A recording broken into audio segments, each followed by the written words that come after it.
कथावाचक प्रदीप मिश्रा ने माफी मांग ली है। बरसाना में राधा रानी से आकर माफी मांगी। राधा रानी पर उन्होंने विवादित टिप्पणी की थी। दंडवत प्रणाम कर उन्होंने राधा रानी से माफी मांगी। प्रदीप मिश्रा के वो वचन जिसको लेकर उन्होंने राधा रानी के विवाह को लेकर बातें कही थी, राधा रानी के घर को लेकर बातें कही थी, बरसाना को लेकर कहा था कि वो साल में एक बार जाती हैं, बरस में एक बार आना, लिहाजा बरसाना। वो पहुंचे बरसाना। कथावाचक प्रदीप मिश्रा इस वक्त दिख रहे हैं, लोगों के सामने मौजूद हैं। माफी मांगी है राधा रानी से। इससे पहले धर्म पंचायत हुई थी, महापंचायत हुई थी, उसमें कहा गया था कि दंड दिए जाने की तैयारी है। कथावाचक प्रदीप मिश्रा को तस्वीर क्या कहना चाहिए? राधा रानी का दर्शन किया, बरसाने की पवित्र भूमि को प्रणाम किया, नमन किया और महारानी जी से माफी मांगी कि हमारे शब्द से कोई त्रुटि हुई हो तो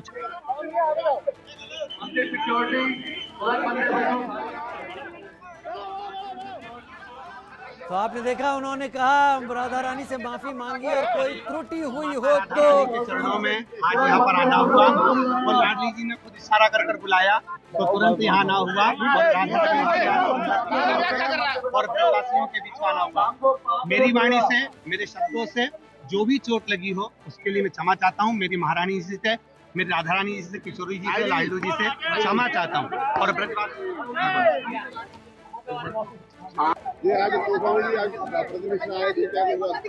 राधा रानी ने उनको सद्बुद्धि दी और जैसे हम लोग चाहते हैं कि नागरिगढ़ के माफी मांगे, साष्टांग दंडवत प्रणाम श्री राधा रानी के आगे उन्होंने करी, नागरिगढ़ी, और बाहर आकर के मीडिया के सामने कहा कि मेरे द्वारा किसी को कोई कष्ट पहुंचा हो उसके लिए मैं क्षमा प्रार्थी हूं। और उनके अंदर सद्भाव दिखा, उन्होंने तरीके से माफी मांगी।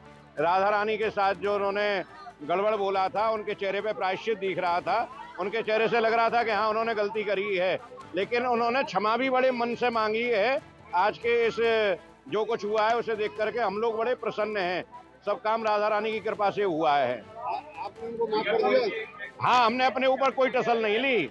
जो उन्होंने अपराध किया था वो ईश निंदा का अपराध था। हमारी आराध्या राधा रानी के बारे में बोले थे और हमारी शर्त भी यही थी। मान मंदिर सेवा न्यास, धर्म रक्षा संघ, ब्रज तीर्थ देवालय परिषद, सब लोगों का एक ही कहना था कि वो राधा रानी के आगे आकर के क्षमा मांगे। उन्होंने राधा रानी के आगे भी क्षमा मांगी और मीडिया के आगे भी क्षमा मांगी। इससे हम लोग संतुष्ट हैं। आज क्या कुछ हुआ? आज जो ब्रजवासियों की मांग थी कि प्रदीप मिश्रा अपनी की हुई गलती की नाक पकड़ के रगड़ के यहाँ क्षमा मांगे, तो आज सभी ब्रजवासियों के समक्ष राधा रानी के सामने लंबी लेट करके और नाक रगड़ करके प्रदीप मिश्रा ने अपनी गलती की माफी मांगी है। और उन्होंने शब्दों में भी कहा है, अपने अनुयायियों को भी कड़ाई से कहा है कि कोई भी हमारे पूज्य आचार्यगण के लिए, कोई ब्रजवासी के लिए किसी प्रकार की कोई भी गलत बातें न करे जिससे कि कोई और विवाद खड़ा हो। आज उन्होंने माफी मांगी है और माफी के साथ में इस पूरी लड़ाई में हमारी मीडिया का बड़ा योगदान रहा है। हम सभी के साथ में ब्रज तीर्थ देवालय न्यास, धर्म रक्षा संघ, मान मंदिर, सभी संतजन, सभी ब्रजवासियों का बड़ा योगदान रहा है। माफी मांगी हो, लेकिन अभी कुमार स्वामी उन्होंने भी कष्ट को लेकर उड़ा दिया, उसके लिए क्या करने जा रहे हैं? कुमार स्वामी के लिए तो इनसे बड़ा करने जा रहे हैं। कल उनका भी यहाँ इंतजाम, जहाँ वो कार्यक्रम करते हैं, उनको शर्म आनी चाहिए। वो कह रहे हैं कि राधा कृष्ण का मंदिर बनाएंगे और राधा कृष्ण के मंदिर साथ भगवान कृष्ण के बारे में इतनी अनर्गल टिप्पणी आज तक पौंड्रक ने भी नहीं की, शिषपाल ने भी नहीं की। वो तो शिषपाल और पौंड्रक से बड़ा है, उसका इंतजाम तो इनसे बड़ा होने जा रहा है। आज प्रदीप मिश्रा ने गलती मानी है, अब उसकी बारी है। अभी प्रदीप मिश्रा की बारी है। तस्वीरें देखिए, तस्वीरें दिख रही हैं। प्रदीप मिश्रा राधा रानी के चरणों में झुके हुए, पूरा संत समाज, पूरा ब्रज, पूरा बरसाना, गोकुल, नंदगांव, हर कहीं से लोग पहुंचे और सब उस महापंचायत में शामिल हुए। कहा राधा रानी को लेकर जो अपमानित भाषा का इस्तेमाल किया गया है, इसके चलते उनके खिलाफ कड़ी कार्रवाई की जानी चाहिए।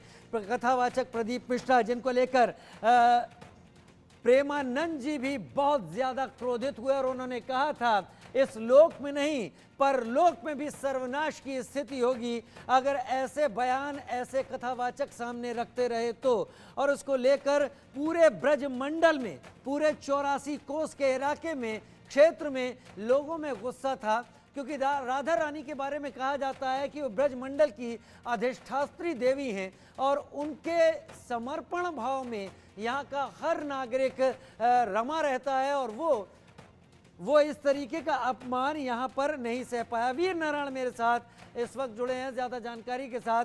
वीर नारायण, गोवर्धन हो, बरसाना हो, मथुरा हो, ब्रज का कोई भी जगह हो, वीर नारायण हर कहीं मिलते हैं, लेकिन इस मुद्दे को लेकर इस हर कहीं वाले ब्रज में जहाँ हर जगह राधे राधे से ही लोगों का अभिवादन होता है, वहाँ राधा रानी लाडली जी को लेकर दिए गए इन वचनों को लेकर कितना तनाव था, और आज की तस्वीरों के बाद क्या वो गुस्सा लोगों का धुल गया, खत्म हो गया?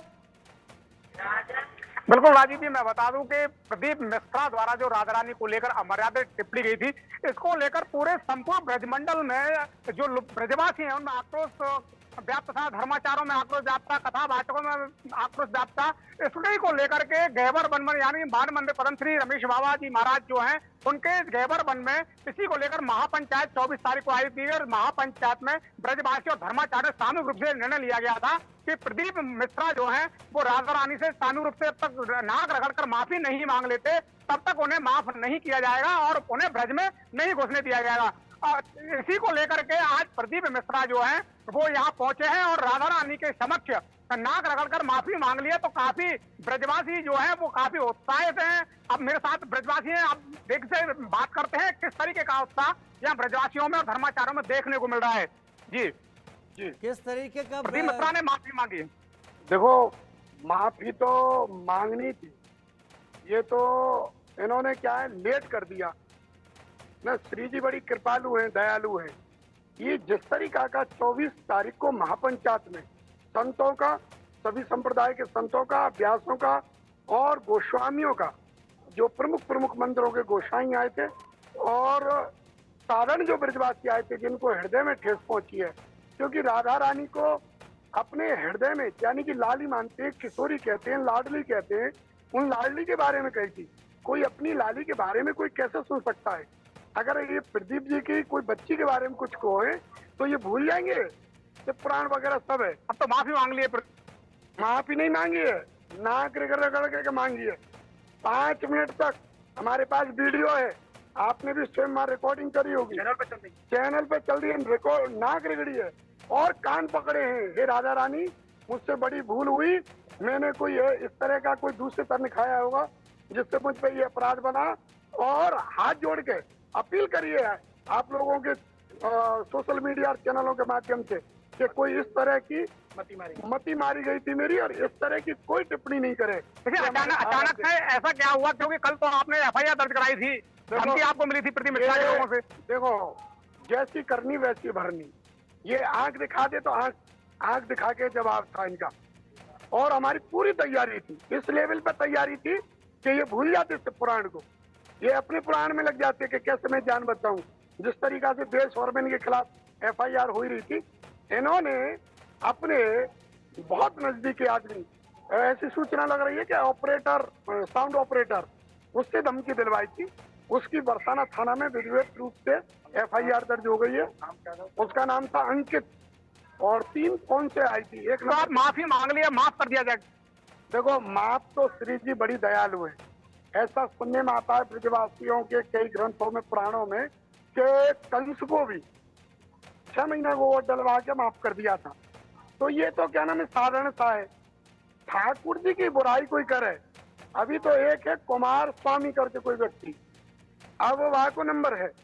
श्री जी ने याकू तो माफ कर दिया, और हमारा भी जो आज तक क्रोध हो, जो हम यहाँ की तैयारी कर रहे थे या को चारों तरफ घेरने की, वो तो दूर हुआ।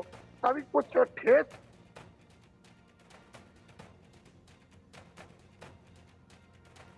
ठीक है वीर नारायण, हम आते हैं, आप वहाँ मौजूद रहिए क्योंकि आपकी आवाज़ में कुछ तकनीकी समस्या आ रही थी। ये तस्वीरें आप देख रहे हैं कथावाचक प्रदीप मिश्रा की। आशुतोष दास जी महामंडलेश्वर के तौर पर हमारे साथ जुड़ गए। आशुतोष जी, जब प्रदीप मिश्रा का बयान आया था, हालांकि उन्होंने प्रवचन देते हुए व्यासपीठ पर बैठकर यह बात कह दी थी, और तब कई लोगों ने बताया था कि व्यासपीठ का भी एक सम्मान होता है, व्यासपीठ पर बैठने वाला ऐसे ही अनर्गल बयान नहीं दे सकता। लेकिन आज उन्होंने सर झुकाया है, जमीन पर सर रखा है, कहते हैं नाक भी रगड़ी है और राधा रानी से माफी मांगी है। क्या अब हर तरीके की का गुस्सा खत्म हो जाना चाहिए? देखिए, अगर कोई क्षमा मांग ले तो बात वहीं पर खत्म हो जाती है, लेकिन वो ये गलती तो अक्षम्य है। क्षमा करने के लायक नहीं, गलती अक्षम्य है। लेकिन अगर क्षमा मांग रहे हैं तो संत दयालु होते हैं, कृपालु होते हैं, वो क्षमा कर सकते हैं। लेकिन वो कई बार अपने वीडियो जारी किए, एक बार जारी किए तो वो जो बताना था वो बताए, दोबारा बताए, मेरे पास प्रमाण है। अब दोबारा जो है नाक रगड़ रहे हैं, तो अभी तक प्रमाण था, कहाँ गया इनका प्रमाण? ये प्रमाण दिखावा। ये तथाकथित जो कथावाचक है, ये जो है पॉपुलैरिटी के कारण अपने आप को भगवान मान लेते हैं। जो ये देते हैं वही इनका जो है शब्द जो है सत्य माना जाता है। पुराण में जो लिखा हुआ है, पुराण की जो बातें हैं, जो ग्रंथ की बातें हैं, जो वेद की बातें हैं, जो शास्त्र की बातें हैं, उन पर हमेशा चलना चाहिए और व्यासपीठ पर बैठ करके हमेशा मर्यादा बनाए रखना चाहिए। ये सनातन धर्म को खोखला कर रहे हैं, ऐसे लोगों का बहिष्कार होना चाहिए, सर्वथा बहिष्कार होना चाहिए। ये समाज सुधारक नहीं, समाज को गलत दिशा प्रदान करने वाले व्यक्ति हैं, जो सनातन धर्म को खोखला कर रहा है। ये अंदर से खोखला कर रहे हैं। ये ऐसा काम नहीं करना चाहिए, ये अक्षम्य है, ये क्षमा करने के लायक नहीं है। बाकी जो संत समाज है, साधु समाज है, जो अखाड़े हैं, जो परंपरा है, वृंदावन के हैं, अयोध्या के, जितने भी साधु समाज के लोग हैं, वो अगर क्षमा करना चाहते हैं तो कर दें। लेकिन मैं तो ये जानता हूँ कि क्षमा करने लायक अपराध नहीं है और ये क्षमा नहीं होना चाहिए, इसका सजा होना चाहिए। मुकदमा दायर हुआ है और जो भी सजा होता है कोर्ट के द्वारा, जो सजा होता है वो सजा होनी चाहिए। उसके बाद में ही आप इनको दो जो क्षमा बातें किया कह रहे जाएगा। हैं महामंडलेश्वर दास साहब, आप दो बातें कह रहे हैं। एक तो आप कह रहे हैं अक्षम्य है, लेकिन आप ये भी कह रहे हैं कि क्षमा मांग ली गई है, लिहाजा संत बड़े दयालु होते हैं, क्षमा भी कर देंगे। लेकिन आप ये भी कह रहे हैं क्षमा नहीं किया जाना चाहिए, FIR हुई है, बहुत कुछ होना चाहिए। इस पर भी आपसे आगे बात करेंगे। मेरे साथ मेरे बड़े सहयोगी इस वक्त जुड़ गए हैं, अरविंद चतुर्वेदी। अरविंद, ये बताइए अरविंद यहाँ पर कि ये पूरा मुद्दा कथावाचक प्रदीप मिश्रा के बयान के बाद था और ब्रज का 84 कोस इसको लेकर एक बड़े गुस्से का शिकार था। क्या अब ये गुस्सा कम होता आपको दिखेगा या फिर जो कार्रवाई है FIR की उस पर जोर अभी डाला जाएगा? राजू, देखिए, मैं इसकी पूरी पीछे की कहानी बताऊं, लेकिन फिलहाल प्रदीप मिश्रा ने क्या कहा एग्जैक्टली वो मैं लोगों को सुनाना चाहता हूं, बताना चाहता हूं, जिससे पता चले कि आखिर प्रदीप मिश्रा क्यों जो है आज शनिवार को 200 बाउंसरों के साथ मथुरा पहुंचते हैं और मथुरा पहुंचने के बाद नाक रगड़ रगड़ के माफी मांगते हैं। प्रदीप मिश्रा ये कह रहे हैं कि मैं ब्रजवासियों के प्रेम की वजह से यहाँ आया हूँ, लाडली जी ने खुद इशारा करके मुझे यहाँ बुलाया है। उन्होंने कहा कि मेरी वाणी से किसी को ठेस पहुंचती है तो उसके लिए मैं माफ़ी चाहता हूं, ब्रजवासियों के चरणों में दंडवत माफ़ी मांगता हूं। मैं लाडली जी और बरसाना सरकार से क्षमा चाहता हूं। सभी से निवेदन है कि किसी के लिए कोई अपशब्द न कहे, राधे राधे कहे, महादेव कहे। मैं सभी महंत, धर्माचार्य और आचार्य से माफ़ी मांगता हूं। ये प्रदीप मिश्रा ने अपनी बात कही है, लेकिन राजू मैं आपको बता दूं कि ये सब कुछ इतना आसान नहीं है। जिस तरीके से ये विवाद शुरू हुआ, जो प्रदीप मिश्रा के शब्द थे, ये किसी को भी आसानी से पचते नहीं हैं, क्योंकि जो चीजें एक बार रिकॉर्ड में दर्ज हो जाती हैं राजू, वो जल्दी से भुलाए नहीं भूली जा सकती है। और खास तौर पे धर्म को लेके अरविंद, जो हमें दिख रहा है तस्वीरों में, वो नाक रगड़ रहे हैं, जमीन पर झुके हुए हैं, ये तो हमें दिख रहा है। हमारे दर्शकों को वो समझाइए जो इसके पीछे छुपा हुआ है और जो अभी सामने तस्वीरों में नहीं है। आखिर अचानक कैसे प्रकट हो गए प्रदीप मिश्रा?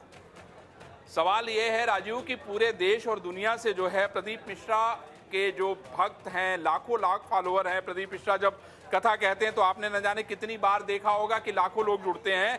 लगातार प्रदीप मिश्रा पे दबाव आ रहा था। उन्होंने जिस तरीके से टिप्पणी की थी, इनके भाई तक ने इनको सलाह दी कि माफी मांग लोगे तो भगवान तुम्हें माफ कर देंगे। आप देख रहे थे कि किस तरीके से मथुरा के साधु संतों से लेके अयोध्या के साधु संत, बनारस और बाकी जगहों के साधु संत भी बेहद नाराज थे। और मैं आपको बता दूं कि इसी का परिणाम है, प्रदीप मिश्रा को लगने लगा कि नहीं, अब मेरे लिए दिक्कतें बढ़ जाएंगी, क्योंकि FIR भी दर्ज हो चुकी थी और FIR अगर दर्ज हो गई है तो आप जानते हैं कि उसमें चार्जशीट भी लगती है। तो ये सारी चीजें इतनी आसान नहीं है, माफी मांग लेने से ये मामला खत्म नहीं हो जाता है। लेकिन ये जरूर कहा जा सकता है कि प्रारंभिक तौर पे प्रदीप मिश्रा ने अपने आप को जनता के सामने इस तरीके से प्रस्तुत किया है कि उन्होंने राधे रानी से, लाडली देवी से माफी मांग ली है। लेकिन ये विवाद अभी खत्म नहीं होगा। जैसा अभी आपने महामंडलेश्वर जी को सुना राजू, वो कह रहे थे कि ये मामला इतना आसान नहीं है, ये मामला अभी चलेगा। अभी हमें इंतजार करना होगा कि बाकी लोग इस पे क्या रिएक्शन देते हैं। बाकी लोग इस पर क्या रिएक्शन देते हैं अभी इसको भी देखना होगा, क्योंकि अरविंद, प्रेमानंद महाराज को आपने भी सुना होगा, आपने भी देखा होगा, वीर नारायण भी मेरे साथ वैसे जुड़े हुए हैं, लेकिन प्रेमानंद महाराज ने बड़े गुस्से में आते हुए कहा था कि वो यहाँ की अधिष्ठात्री देवी हैं और अगर तुमने इस तरीके के वचनों पर माफी नहीं मांगी तो ये लोग क्या, वो दूसरा लोग क्या, सर्वनाश तय है। और प्रेमानंद महाराज के भी फॉलोअर कम नहीं है।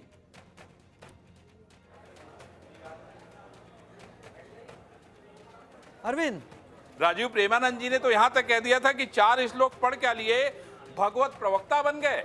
आप सोचिए कि प्रेमानंद जी तो इतने नाराज थे प्रदीप मिश्रा पर कि आप इसका अंदाजा नहीं लगा सकते। और इस विरोध को इतने बड़े पैमाने पर प्रेमानंद जी ने ही शुरू किया था और आपने देखा था कि किस तरीके से प्रेमानंद जी की शुरुआत करने के बाद सभी साधु संत इकट्ठा हो गए, एक मंच पे आ गए और प्रदीप मिश्रा की मुश्किलें जो है बढ़ने लगी। उसके बाद राजू माफ कीजिएगा, उसके बाद उनका तुलसीदास पे भी एक विवादित बयान आ गया। तो ये समझ में आता है कि ये सारी चीजें, अब हमें इसके पीछे की साजिश को भी हमें समझना चाहिए राजू, क्योंकि आजकल क्या होता है कि लोग अपने नंबर्स बढ़ाने के लिए, अपने फॉलोअर्स बढ़ाने के लिए भी कुछ ना कुछ ऐसा काम करते हैं। इस पर चर्चा करेंगे विस्तार से, क्योंकि आपने इशारा दे दिया है ये सोशल मीडिया का युग है, लाइक शेयर कमेंट के लिए क्या नहीं किया जाता, लेकिन आज उन्होंने दुखती रग पर हाथ रखा जिसके लिए उन्हें नाक तक रगड़नी पड़ गई। अब आगे क्या होता है उस पर भी ध्यान देंगे। फिलहाल वीर नारायण और अरविंद जी, आप दोनों का ही जुड़ने के लिए बहुत धन्यवाद। फिलहाल आगे एक छोटा सा ब्रेक, जल्द हाजिर होते हैं।